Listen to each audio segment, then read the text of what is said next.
Olá, boa noite.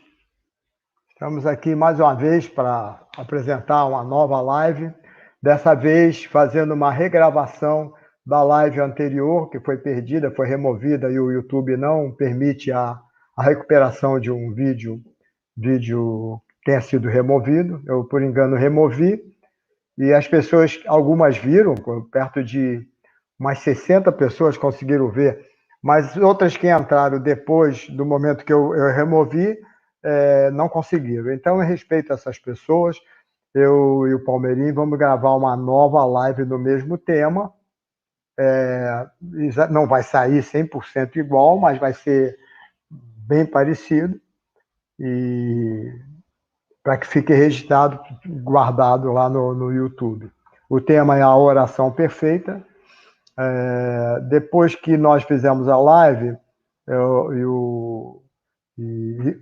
o vídeo for para o YouTube, eu vou botar no primeiro comentário a oração que o Palmeirinho vai falar sobre ela e falou na live original, em sânscrito e em português. Tá? E vou pedir a ele também que me dê o nome do livro que ele sugeriu, de Sai Baba, que ele comentou, para que a gente faça também.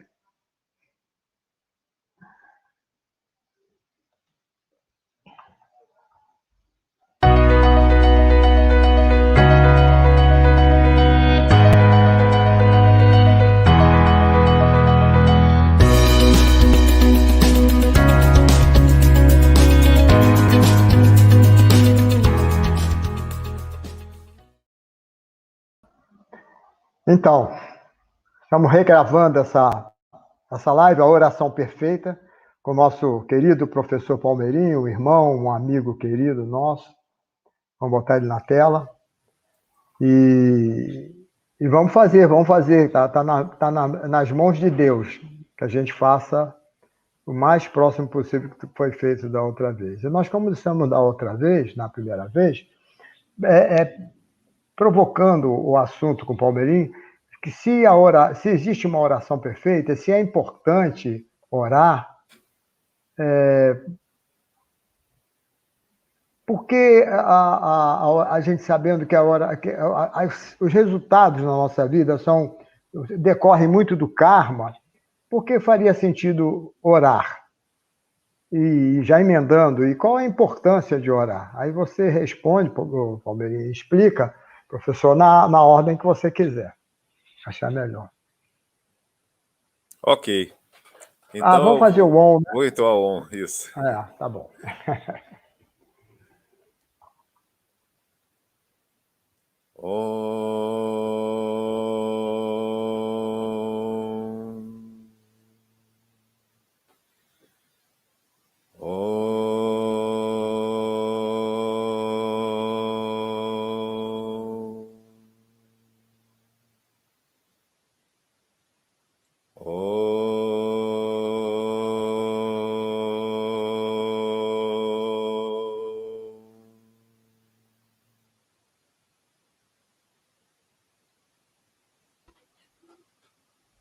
Então, Om Sairam, vamos começar, né? Eu vou começar aqui agradecendo a oportunidade, é uma honra estar aqui falando em nome de Satya Sai Baba, nosso querido e amado guru, ao qual dirijo as minhas reverências, meu pedido de que ele esteja aqui conosco, abençoando nossos pensamentos, nossos sentimentos, nossas palavras. Que a sua divina energia possa estar na mente de todos nós, que ele nos acompanhe, que seja divino esse encontro, abençoado por ele. Então, assim, a importância, por que a gente ora, né? Por que a gente ora? Será que é dispensável a oração? Quer dizer que a gente não precise orar? Será que nós não precisamos orar? Ou nós sabemos, né? Nós que somos devotos sabemos que é importantíssima a oração, mas a oração em si, evidentemente, tem vários efeitos, né, e vários objetivos, vamos dizer assim. Mas, para mim, na minha opinião, uma das coisas mais importantes proporcionados pela oração é o fato de você se aproximar de Deus. A oração dá ao devoto a oportunidade de estar próximo de Deus, porque é muito fácil no dia a dia e com as diversas distrações que a gente se distraia, na verdade, que a gente se afaste do pensamento de Deus. E criar o hábito de orar é uma forma muito boa, não só de conversar com Deus, mas de estar próximo dele. Então, como o Swami mesmo diz, como Sai Baba diz, né? Se você não sente o calor do fogo e está na escuridão porque não tem a luz do fogo, é porque você não se aproximou dele. Então é importante que você se aproxime do fogo para sentir o calor e receba a sua luz. É a mesma coisa com Deus. Para você sentir o calor divino, a glória de Deus, receber a graça de Deus e a luz divina, é preciso que você se aproxime. E uma forma muito boa de você se aproximar de Deus, a mais direta, a mais fácil, na minha opinião, é você fazendo oração, né? E você pode orar o tempo todo. Você pode orar enquanto caminha, enquanto está no ônibus. Você pode orar enquanto está trabalhando. Está trabalhando, dá uma paradinha, pensa em Deus, faz uma oração, né? Swami Shivananda, que é um mestre que eu admiro muito, Swami Shivananda Saraswati, ele recomendava que você de 2 em 2 horas parasse e fizesse uma oração. Cantasse um mantra, fizesse uma oração. Para quê? Justamente para que você mantenha esse contato e a constante lembrança de Deus. Não é isso? Uma outra forma é você repetir mantras, né? Namasmarana, que você lembra do nome de Deus, canta o nome de Deus e lembra do divino. Então a oração tem esse efeito importantíssimo, que para mim é o mais importante, na minha opinião, mais importante, porque nós precisamos estar sempre ligados a Deus.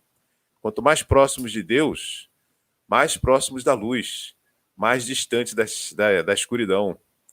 Esse é um grande efeito da oração, que para mim é o mais importante, né? Claro que você, quando ora, você está praticando o ato de fé, e isso também é muito importante. Desenvolver a fé, a confiança em Deus, o próprio fato de você orar, pedir a Deus, fazer um pedido a Ele, né, por menos egoísta que seja, mas se você está se direcionando a Deus, contando com a bênção dele, de certa forma, isso é uma maneira de você se humildar, não é? Então, isso também é importante, para que você não fique, para que você não desenvolva orgulho, né? É uma maneira de você reduzir o seu ego. Isso é muito bom. Então, com tudo isso, e dependendo da forma como você ora, a gente vai poder falar sobre isso, né? A oração um meio muito bom de não só de se aproximar de Deus, de se humildar, mas também de atrair o amor de Deus. Isso é uma outra coisa importante. Se através da oração a gente pede a coisa certa, da forma certa, e com isso a gente tem maior facilidade para levar uma vida divina, com isso a gente atrai o amor de Deus, que, segundo Sai Baba, é mais importante do que amar a Deus. Mais importante que amar a Deus é atrair o amor de Deus. E isso você faz praticando e levando a sua vida de forma divina. Com isso você atrai o amor de Deus. E uma maneira de você levar uma vida divina é constantemente lembrando-se de Deus e orando a Deus. Então, basicamente é isso. Você também fez a segunda pergunta, que foi... A questão do karma, né? Porque a gente karma. sabe que os fatos que acontecem na nossa vida são grandemente influenciados pela lei do karma, né? Então, algumas pessoas podem dizer, mas eu vou orar se já está tudo gravado no meu destino, né? Algo assim. Sim, eu queria que sim. você falasse sobre isso também. Porque pode parecer, né, quem estuda o karma sabe que isso é uma lei divina e que você não escapa do resultado do karma, não escapa entre aspas, não é verdade?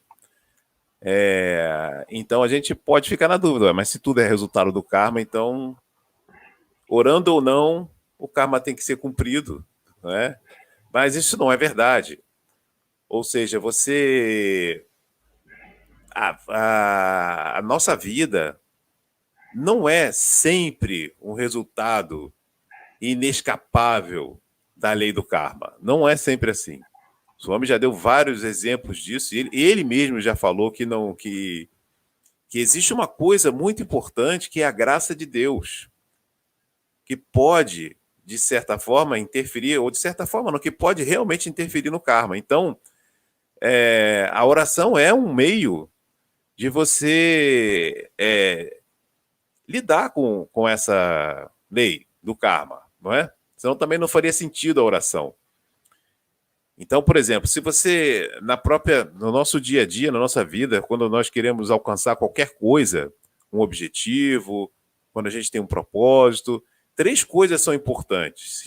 Isso é uma percepção védica, né? Isso é uma visão védica dos Vedas, essas escrituras sagradas atribuídas ao hinduísmo. Ou seja, você, para alcançar um objetivo, você precisa de esforço. Esse é o primeiro ponto. Claro que você terá que fazer esforço. Isso em si já é karma. A palavra karma significa ação. Também significa o resultado da ação. E do ponto de vista védico, não existe diferença entre a ação e o resultado da ação. Elas são, na verdade, uma extensão da outra. É como se fosse uma coisa só. A única diferença aí é o tempo, né?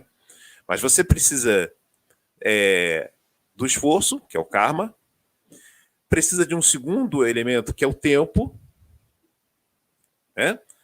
Justamente o que separa a ação do resultado da ação é o tempo. E o que diferencia, vamos dizer assim, né, a ação do resultado da ação é o tempo. Para o hinduísmo, ou na visão védica, não existe diferença entre a ação e o resultado da ação, né? O que separa elas, na verdade, é o tempo.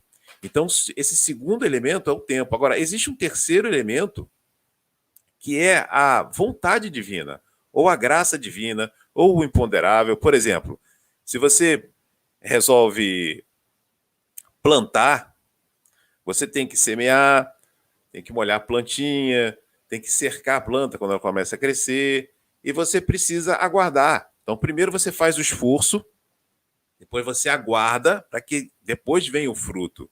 Mas quem garante que nesse meio tempo, antes que os frutos apareçam, o resultado do seu esforço, né? E quem garante que uma tempestade muito grande, por exemplo, não vai destruir tudo, toda a plantação? Então, esse imponderável, essa coisa que depende, que não depende de você, para você lidar com isso, a oração é um instrumento, né? Você pode controlar o esforço, né? Você pode controlar, você pode ter paciência e aguardar. Isso é a segunda coisa, né? Você não pode ser impaciente, você tem que ter paciência. Isso é com você. Você precisa fazer o esforço, isso também é com você. Mas o terceiro elemento, você não sabe o que vai acontecer. Então, você precisa pedir a graça de Deus. Você precisa fazer isso. Pedir a graça de Deus, porque dessa forma você está lidando com aquilo que é o imponderável, a vontade divina, certo? Swami dá vários exemplos disso na sua própria vida e na vida dos devotos, né? O exemplo de que às vezes as coisas estão caminhando num sentido, mas por causa de uma oração as coisas mudam, né? Então, por exemplo, o próprio Sai Baba uma vez sofreu um acidente com a bacia, quebrou, um devoto esbarrou nele e ele foi hospitalizado. Quando ele saiu do hospital, fez a cirurgia e tudo, os médicos disseram para ele: 5 meses para você voltar a caminhar. No entanto, ele voltou a caminhar em 1 mês. E quando perguntaram a ele: como você conseguiu caminhar em 1 mês? Os próprios médicos ficaram perplexos com aquilo, mas, claro, a gente sempre acaba lembrando que ele é a encarnação divina, né, um avatar. Então, a primeira coisa que se pensou e perguntaram a ele é: você usou poder para... Como que pode ter acontecido isso? Né? Ele disse: jamais usaria meus poderes para o meu próprio benefício ou para atuar no meu corpo. Né? Então, foram as orações dos devotos que me fizeram caminhar. Então, veja que o normal era que ele, pelas próprias leis divinas, era que ele voltasse a caminhar em 5 meses. E ele afirmou que foram as orações. Ele que está dizendo que foram as orações que mudaram esse elemento aí, que foi o tempo. Então, isso aí é um exemplo da própria vida dele, né? Você contou Teve aquele outras... caso também, daquele Sim, caso dos devotos que oraram para que ele não viajasse para outro ashram e ficasse ali. exatamente. Isso também aconteceu com o próprio Sai Baba. Você vê que está envolvendo ele mesmo. Ele decidiu ir visitar o outro ashram. Ele estava em Prashant, decidiu de visitar o outro ashram. Já estava tudo combinado com os outros devotos. Os devotos estavam aguardando ele. E ele, quando ele estava indo, os devotos que ficaram em Prashant ficaram muito tristes e pediram, rezaram, ficaram orando e cantando e pedindo muito para que ele ficasse com eles. Não se vá, Swami, não se vá. E ficaram orando e pedindo. Ele não foi. Ele mudou a vontade dele. Ou seja, o próprio Senhor muda a vontade dele, não é? A vontade do Senhor, o sankalpa dele, ninguém pode. Ele já disse isso, né? Ninguém pode ir contra a vontade do Senhor. Por mais que poderoso que você seja. É verdade? E isso é muito bom saber disso. E a vontade do Senhor, ele diz assim, a vontade de Deus é de ferro, mas a devoção e o amor de um devoto é fogo que queima a vontade de ferro do Senhor, derrete o ferro que é a vontade do Senhor. Então ele cede, né, quando você pede. E você muda toda a história, você muda o karma. Não é verdade? Então, isso é muito bom saber isso. Né? A oração é para isso, é uma coisa muito poderosa. Ele disse, quando ele se recuperou, ele disse isso. Foi a oração de vocês que me fez voltar a andar em um mês. A oração, nessa ocasião, ele disse, a oração é muito importante. Então, nós precisamos orar para nós e também para as pessoas. Isso faz muita diferença. E quando a gente ora para o outro, na verdade, a gente também está fazendo bem a nós mesmos. Obviamente, não é? Somos todos um só. Tem aquela história também da devota que pediu a Swami para que não morresse antes que nascesse uma pessoa, uma criança da família. Não é? Uma neta. Acho que foi uma neta dela. Não sei se foi neto, enfim, o sobrinho era alguém da família. Ou Ela queria ver. Não, eu queria ver o casamento da filha ou da neta. Mas ela queria ver uma criança nascer. Isso está no livro, então foi a neta. no livro Conversações com Sai Baba. E Sai Baba disse que ela ia morrer antes da criança nascer. No entanto, ele atendeu o pedido dela, ele que afirma isso. E veja que é um ato de muita fé pedir a Deus para adiar a morte. Né? Isso é uma coisa. Eu não teria coragem de pedir isso. Né? Mas ela pede. E ele atende. E era uma simples devota. Uma pessoa comum que quer ver o netinho ou alguém da família nascer. Isso é um pedido, assim, às vezes até. Você podia até pensar, mas que pedido bobo, que pedido pueril. Né? Você podia pensar até egoísta, não é verdade? Mas ele atendeu. E ele desfez uma coisa que é muito difícil: mudar a data da morte. Sai Baba já fez isso em outras ocasiões, né? Mas o devoto pediu. E ele mudou. Então, esse aí é o efeito da oração. Mas no contexto pessoal, alguns devotos podem pensar assim, poxa, mas se Deus sabe de todas as minhas necessidades, eu não preciso orar. Basta que eu espere e ele vai interceder, vai me favorecer. Algumas pessoas podem ter essa perspectiva equivocada. Claro. É uma dúvida que pode surgir, evidentemente, né? Deus sabe. Inclusive, tem várias coisas. Por exemplo, o meu próprio pai, ele dizia, quando eu era criança, que se você ficar pedindo sempre pedindo as coisas a Deus, né, você vai ficar aborrecendo ele. Então, é melhor você não pedir nunca. Isso é uma outra visão. Não pede. Quando você realmente precisar, né? Eu lembrei disso agora, veio da minha cabeça agora essa coisa do meu pai. Quando você realmente precisar, você pede, porque aí ele vai atender, porque você não está aborrecendo ele com pedidos atrás de pedidos o tempo todo, né? Mas isso também, embora não seja exatamente o que você perguntou, mas essa são dúvidas que aparecem, né, na cabeça das pessoas. É uma pessoa normal. Meu pai leu a Bíblia todinha, do princípio ao fim. Ele se sentia muito orgulhoso disso, né? Que tinha lido a Bíblia toda, ele achava isso importante. Ele foi um fumante inveterado, viciado por muitos anos, né? Desde jovem. E ele conseguiu parar de fumar, e ele me contou isso, né? Ele nunca tinha me contado, mas um dia no carro, ele andando, e disse assim para mim: as pessoas não sabem fazer as coisas.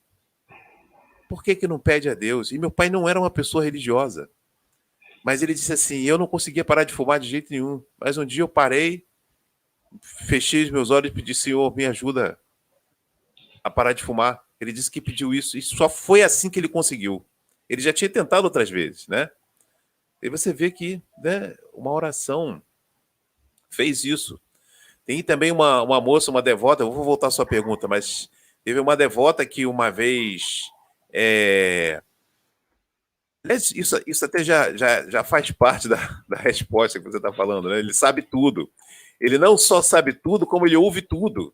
E, dependendo, ele vai atender ou não. Agora... E há aquelas pessoas que reclamam porque pediram e não foram atendidas. É muito curioso também, isso. Também, exigir, né? Pede exatamente. de forma fraca e exige a resposta. Tem tudo isso, quer dizer... Tem essa ideia de que você vai ficar pedindo toda vez, mas isso não incomoda. Deus não se incomoda com coisa nenhuma. Não é pelo fato de você tá pedindo incessantemente. Não é isso. É o que está dentro de você, né? Isso daqui a pouco a gente talvez fale isso, vai acabar falando, mas é isso. Mas a gente tem essas dúvidas. E uma devota, uma vez, foi chamada para uma entrevista com o Sai Baba, e ele parou na frente dela e disse assim: você já me chamou. Aí ela disse: eu nunca chamei o senhor, porque ela não conhecia ele, né? Ela tinha conhecido há pouco tempo. Aí ela disse: eu nunca chamei o senhor. Chamou sim. Você me chamou 3 vezes. Você não só me chamou, como você me chamou 3 vezes. Ela disse: mas eu não fiz isso. Ele se lembra-se quando você estava querendo se matar? E você sentou embaixo de uma árvore num dia de chuva e chamou: meu Deus, me ajuda, meu Deus. Você falou 3 vezes o meu nome. Né? Então ele não só ouviu, como ajudou ela a não se matar. Ela queria se matar, ela ia se matar. E não é o único caso de precisão, né? E que precisão, né? 3 vezes. Exatamente. Então, citar que foram 3 vezes. Exatamente. Então ele realmente ele sabe que você está chorando, que você está pedindo, né? Tem uma história também de um devoto que isso lá no próprio Ashram, é um estudante. Sai Baba parou no Dash, naquele momento que ele passa entre os devotos, parou, olhou para um estudante lá da universidade e perguntou: você já parou de fumar? Aí ele tomou um susto e falou assim: parei, Swami. Aí ele: parou? Aí Swami fez aquele movimento de mão, materializou uma fotografia dele atrás de uma pilastra fumando. Aí ele: aqui, ó, você parou de fumar? Fumante mentiroso. Ainda quer mentir pro mestre, né? Mas então, veja como ele sabe de tudo o tempo todo, né? Ele fala isso também para um grupo de devotos, ele fala isso. Pensa, vocês acham que eu não sei exatamente o que vocês estão fazendo o tempo todo em todas as partes do mundo? Esse grupo de devotos aqui falava sobre Hiranyakashipu com a professora tal, no horário tal, dentro da sala de aula. Né? Isso no meio de um discurso. Há muitos exemplos disso. Mas apesar dele saber tudo, é preciso pedir. Na verdade, Sai Baba diz, né, que Deus, a tarefa de Deus é dar a cada um o que cada um pedir. Essa é a tarefa dele. E olha, a frase que ele diz é essa. Por isso a minha tarefa... tem que ter cuidado, né, com o que pede, né? Cuidado com o que pede. Exatamente. Ele diz isso. Eu sou Kalpavriksha, a árvore dos desejos. E a tarefa dele é dar o que cada um pedir. Ou seja, você tem que pedir. Ele está falando, você pede e ele dá, né? E uma outra frase também que ele fala é que responder às preces saturadas de sinceridade é a característica do divino. Então, ele é característica dele responder a uma prece sincera, né?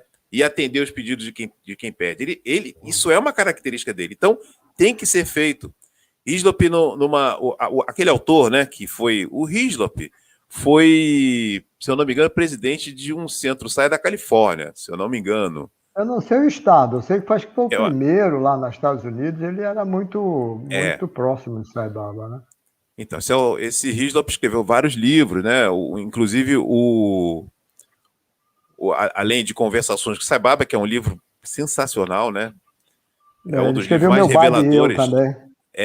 Um dos livros mais reveladores para mim foi esse Conversações com Sai Baba. Escreveu também o Hislop, o Meu Baba e Eu, que você falou aí, que eu acho que eu fiz a revisão técnica porque você pediu.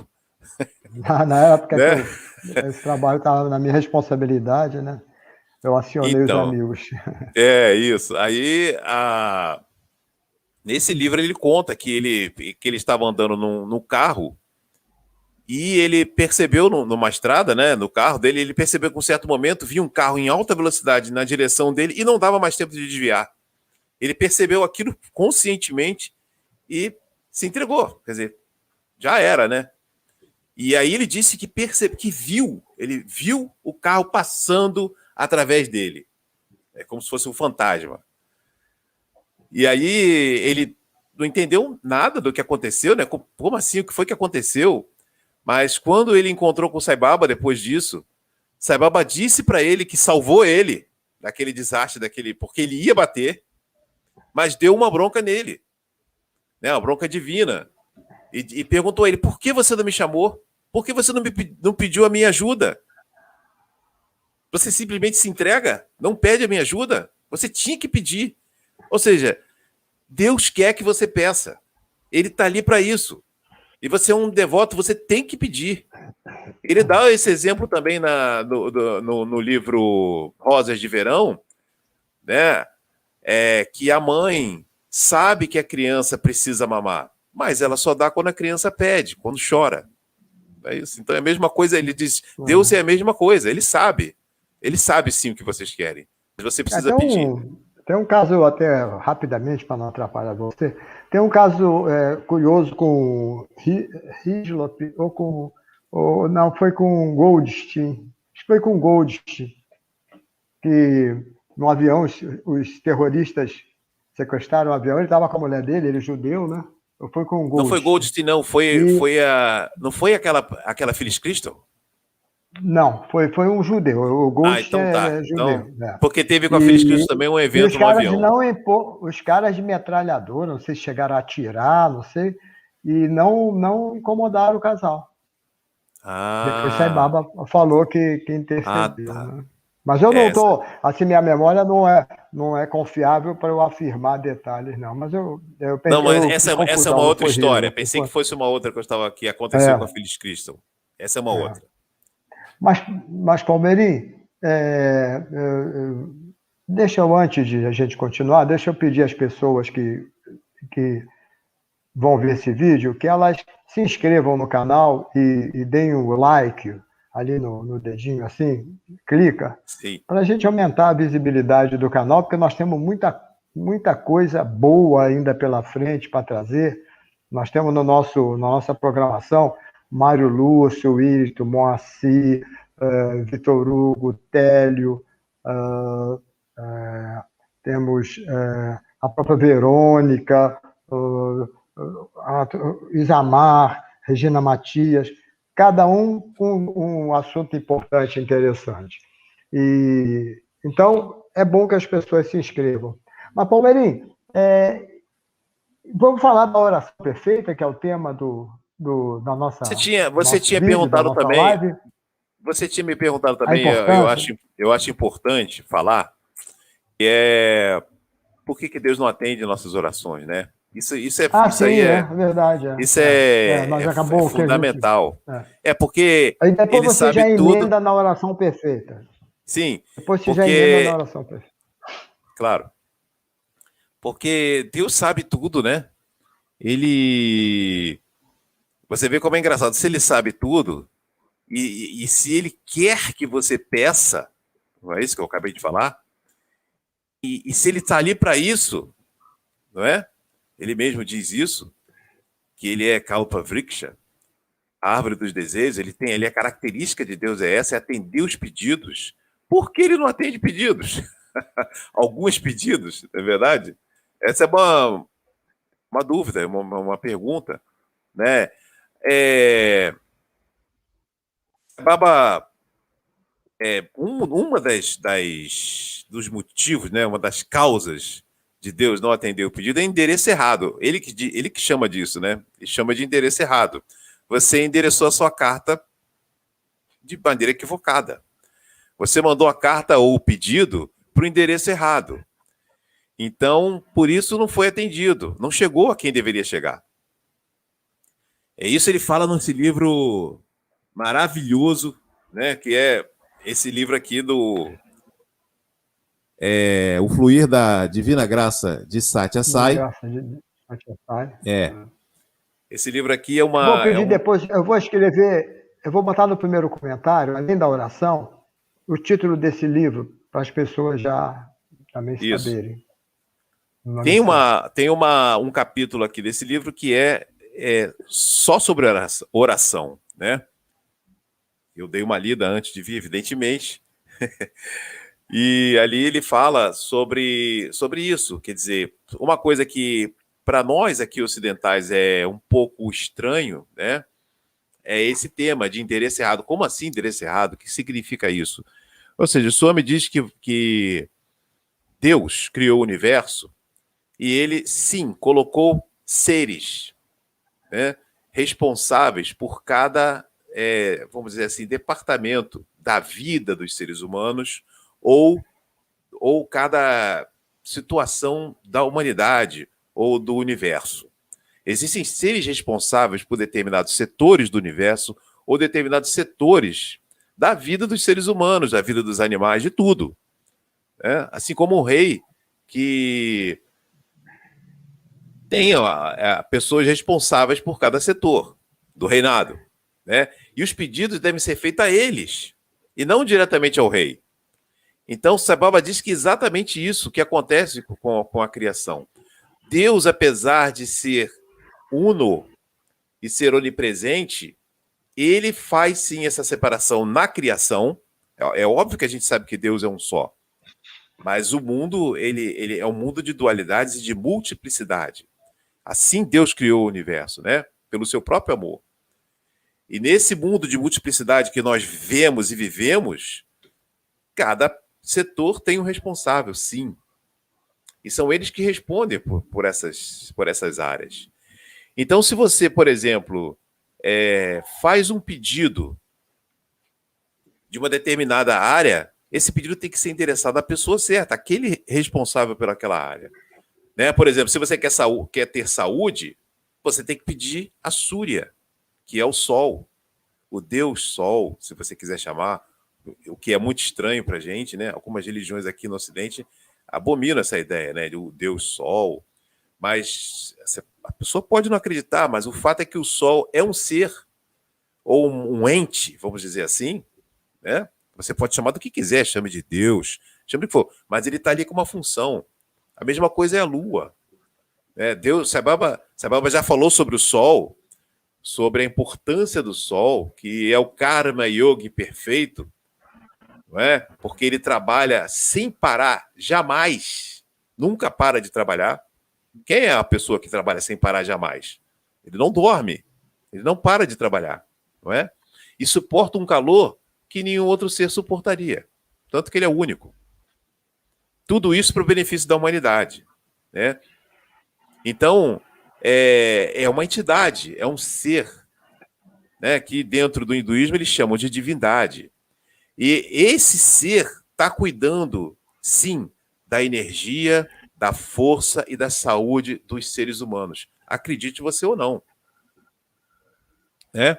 Então, se você direciona o seu pedido a este ser, a esse ente, para a saúde, é ele que vai cuidar. Se você... Veja, a mesma coisa é a Lua. A Lua é a deidade, vamos dizer assim, ou o ente responsável pela mente do homem. E isso é um fato. Pessoas que trabalham em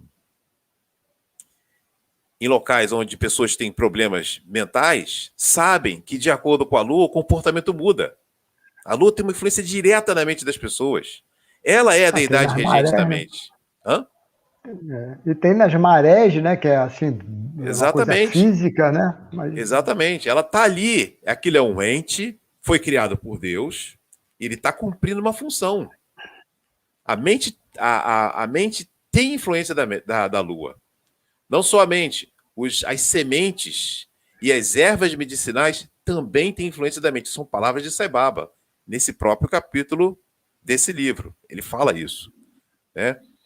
Então, se você quiser que a sua plantação seja bem sucedida, por exemplo, você pede a Varuna, é o ente responsável por isso. Ele está influenciando. Né? Agora, se você faz um pedido dessa natureza a Deus, ele não vai atender, porque o endereço foi errado. Você tem que pedir a pessoa que ele designou para isso. Isso é uma coisa no departamento bem estranha, certo, né? Tem que ir no departamento certo. Agora você pode pensar assim, meu Deus do céu, a minha religião não ensina isso para mim. Minha religião nem toca, ela até condena isso. Né? E se Deus é todo-poderoso, se ele é uno, né, onipresente, por que eu tenho que pedir? E eu nem acredito nisso. Como é que eu vou fazer? Como é que eu fico? Eu não vou ser atendido nunca nessas situações? E quando eu peço que parece que fui atendido? Eu pedi a Deus, eu não pedi para essa entidade. E aí? Como que fica, né? Mas tudo tem explicação. De qualquer forma, essa dúvida, nesse capítulo do livro, que Sai Baba fala, essa dúvida de que Deus é um só, por que eu tenho que pedir? Isso ele diz, é falta de fé. Você não tem fé suficiente, você não acredita, entendeu? Na realidade divina. Mas é assim que funciona. Palmeirim, só esse trecho da tua aula, vou chamar isso de uma aula, já merecia uma live inteira. É verdade. Do que você acabou de falar.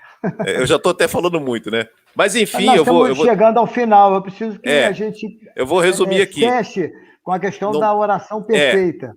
Exatamente. No vídeo original, você chegou a citar uma oração ensinada por Sai Baba. Eu queria que você falasse isso e depois eu vou botar essa oração nos comentários. Tudo bem, mas enfim, o Sai Baba diz, para encerrar porque senão o propósito dessa explanação aqui, nós não vamos chegar ao propósito, que é o seguinte: nessa confusão toda, meu Deus, eu não conheço os deuses, eu não sei qual é o Deus que pede para isso aqui, como é que eu vou fazer? Né? Então, Sai Baba diz o seguinte: 3 tipos de ações chegam até mim. Então, nós temos que conhecer. Né? Nós temos que conhecer e pensar sobre isso. Temos que meditar sobre isso, temos que viver sempre pensando sobre isso. Olha, eu quero saber qual é o tipo de ação que chega até Deus. O que ele escuta e o que ele não escuta. Né? E isso é fundamental. Eu não poderia deixar de falar aqui. Então, a primeira coisa que Sai Baba fala é atividades que chegam até Deus, até ele. Qualquer coisa que esteja fora dessas 3 coisas que eu vou falar aqui, que ele diz nesse capítulo, são relacionadas a essas divindades que presidem as diferentes áreas do universo ou da vida dos seres humanos. Não sei quais entidades. Então, faça as coisas dessa forma, dessas 3 formas, como ele diz. A primeira coisa é ação ou atividade não estimulada por desejo pessoal. Nós temos que aprender a agir ou a pedir numa oração aquilo que, da melhor maneira possível, exclua o desejo pessoal. Mesmo que pareça pessoal, por exemplo, mesmo que você peça saúde. Mas você tem que fazer de tal forma que exclua o desejo pessoal, ou que se torne amplo. Isso é uma primeira coisa, isso é muito importante. Eu posso pedir saúde porque, eu estou sentindo dor, eu não quero sentir dor. Isso é uma coisa. Aí você está pedindo a pessoa errada, pede para o sol. Mas eu posso dizer assim, Senhor, o Senhor pediu O Senhor disse que é nosso dever ter saúde, o corpo ter saúde. O corpo é um instrumento do Senhor, é o templo do Senhor, que existe para servir a humanidade. Você já mudou completamente a sua forma de ver o seu corpo. Eu não estou pedindo saúde porque eu não quero sentir dor, eu não estou pedindo saúde porque eu quero ser feliz, mais, né? Ou para viver mais, ou para usar meu corpo para qualquer coisa que não seja divina. Não, eu quero que esse corpo seja perfeito porque o Senhor quer que ele seja. É a sua vontade. Me ajuda a perceber dessa maneira. E esse corpo tem que ser perfeito para servir melhor à humanidade, porque é o propósito divino dele. Essa é a forma sagrada de usar o corpo. E se você tem essa visão e pede a Deus com essa visão, então o seu pedido vai chegar a ele. Porque não está estimulado por desejo pessoal. Isso pode ser feito com qualquer coisa, não é só com saúde. A segunda coisa é aquela atividade que emana do amor altruísta. Ou seja, você está fazendo alguma coisa com um amor espontâneo que sai de você. Não é por dever, não é por obrigação, mas é porque é amor. Você ama o seu trabalho, você faz com amor, você faz aquilo que você gosta, ou você faz porque você sente que está servindo a Deus. Eu não estou trabalhando para o meu patrão, eu estou trabalhando para Deus, que é o patrão de tudo. Então eu sinto amor. É como se eu estivesse lá em Praxante trabalhando, lavando louça para Deus. Essa mesma alegria eu tenho que sentir em qualquer parte do mundo, porque Deus está em tudo e é dono de tudo. Então, faço com amor tudo. Aprenda, desenvolva esse sentimento de que você está servindo a Deus e trabalhando para Deus o tempo todo. Porque, no final das contas, nós estamos trabalhando para Deus. Só não temos consciência disso. Mas, a partir do momento que você tem essa consciência e faz isso com esse sentimento de amor e não de dever, então passa a ser Deus escuta a sua ação ou o seu pedido. Essa é a segunda coisa. E a terceira coisa, ele fala especificamente de prece, que a prece venha de um coração puro. Eu vou ouvir. Se a Baba quer que a prece seja de um coração puro, não significa que você seja um iluminado ou um santo. Óbvio que não. Você não precisaria nem fazer prece, né? É que a sua intenção seja pura. Que você não esteja pedindo orando porque você quer aparecer, ou porque você quer ser melhor do que o outro, ou porque você quer alcançar um objetivo egoísta. Não. É um pedido puro. Então, esses três tipos de ação, recomendo que leiam o livro, né?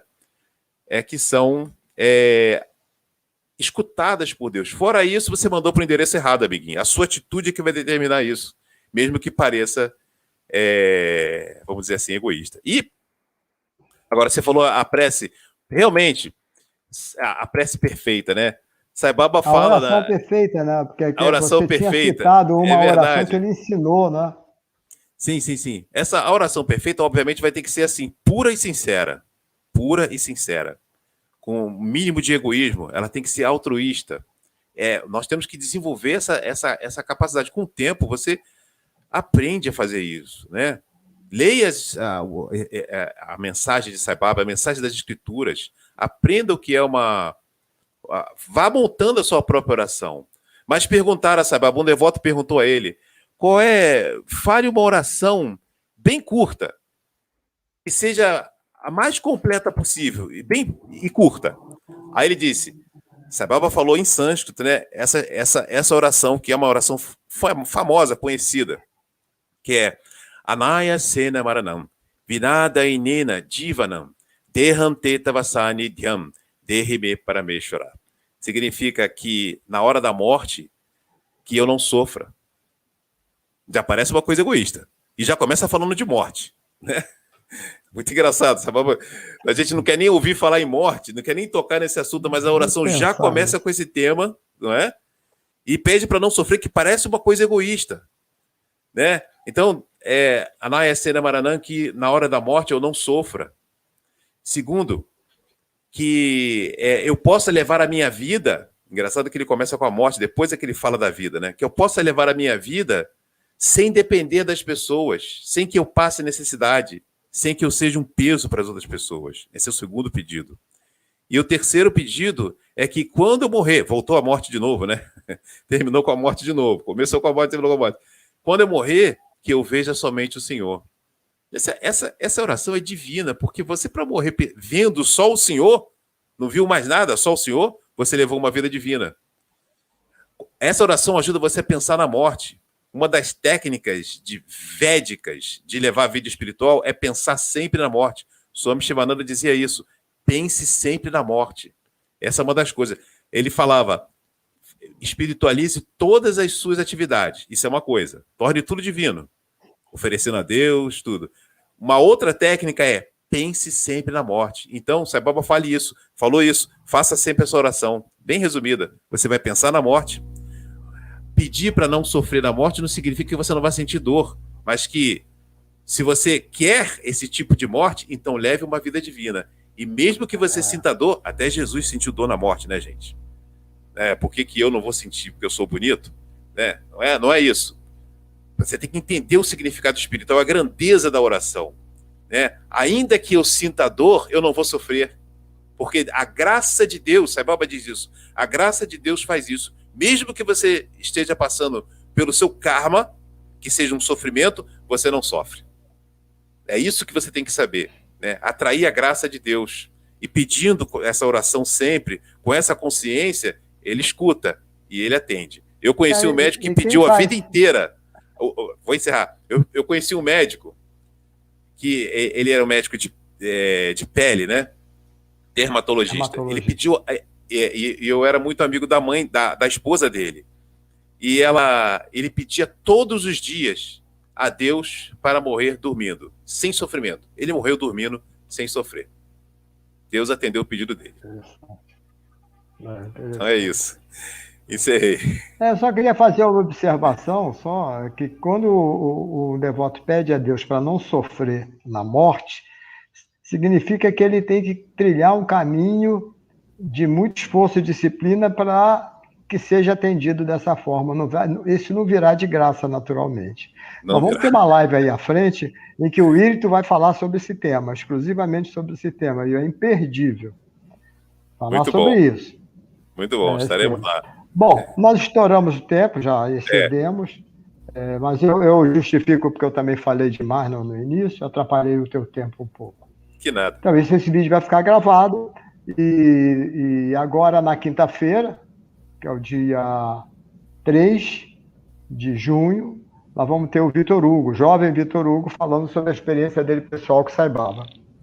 Muito bom. É imperdível. O garoto é bom. Muito bom, muito bom. É isso aí, Palmeirinho. Professor, muito obrigado mais uma vez. E prepare-se que outras virão. O guru perfeito, o alimento perfeito e por aí vai.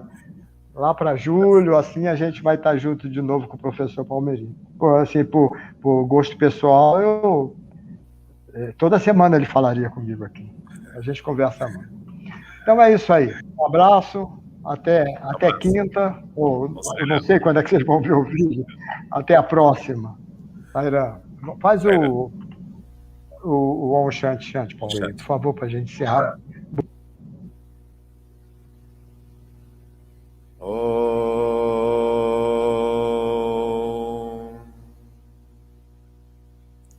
Shanti, Shanti, Shanti.